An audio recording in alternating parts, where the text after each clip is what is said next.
ഈ ഒരു ഒറ്റ റിയാക്ഷൻ കൊണ്ട് നമ്മുടെ പുതിയ CM ഒരു പോക്കി CM ആയി അല്ലേ? എന്നാൽ ഞാനൊരു കാര്യം ചോദിക്കട്ടെ, എന്തുകൊണ്ടാണ് നമുക്ക് ചില പബ്ലിക് ഫിഗേഴ്സിന്റെ ചെറിയ എക്സ്പ്രഷൻസ് പോലും ഇത്രയും ഇഷ്ടമാകുന്നത്? ഒരു സ്മൈലോ റിയാക്ഷനോ ഒരു ചെറിയ ഹ്യൂമൻ മൊമെന്റോ എന്തുകൊണ്ടാണ് ഇന്റർനെറ്റ് മുഴുവൻ ഇങ്ങനെ ഏറ്റെടുക്കുന്നത്? ഇതിനെ നമുക്ക് പാരാസോഷ്യൽ കണക്ഷൻ എന്ന് പറയാം. ഇതൊരു സിമ്പിൾ കൺസെപ്റ്റ് ആണ്.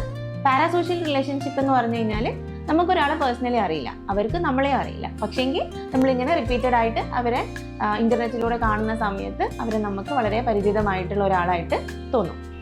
ഇതിന്റെ ഒരു ഇൻട്രസ്റ്റിംഗ് പാർട്ട് എന്താണെന്ന് വെച്ചാൽ, നമ്മൾ സാധാരണ രീതിയിൽ പബ്ലിക് ഫിഗേഴ്സിനെ ഭയങ്കര സീരിയസ് ആയിട്ടും ഭയങ്കര ഫോർമൽ ആയിട്ടൊക്കെയാണ് കാണുന്നത്. പക്ഷെ അവരിൽ നിന്നൊരു അൺഎക്സ്പെക്റ്റഡ് ആയിട്ടുള്ള ഹ്യൂമൻ റിയാക്ഷൻ വരുന്ന സമയത്ത് ബ്രെയിൻ അതിന് വേറെ രീതിയിൽ പ്രോസസ്സ് ചെയ്യും. സൈക്കോളജിയിൽ നമ്മളിതിനെ ഹ്യൂമനൈസേഷൻ എഫക്റ്റ് എന്നാണ് പറയാം. എന്ന് വെച്ചാൽ ഇയാളും നമ്മളെ പോലെ തന്നെ ഒരാളാണല്ലോ എന്നുള്ള ഒരു ഫീൽ ഉണ്ടാവുക. അതുകൊണ്ടാണ് ആളുകൾ പെട്ടെന്ന് തന്നെ ഇങ്ങനെയുള്ള ചെറിയ റിയാക്ഷൻസ് പോലും ഏറ്റെടുക്കുന്നതും അത് വൈറലാവുന്നതും. നമ്മുടെ പുതിയ CMന്റെ ഈ ഒരു വീഡിയോ ഇതിനൊരു പെർഫെക്റ്റ് എക്സാമ്പിൾ ആണ് അല്ലേ?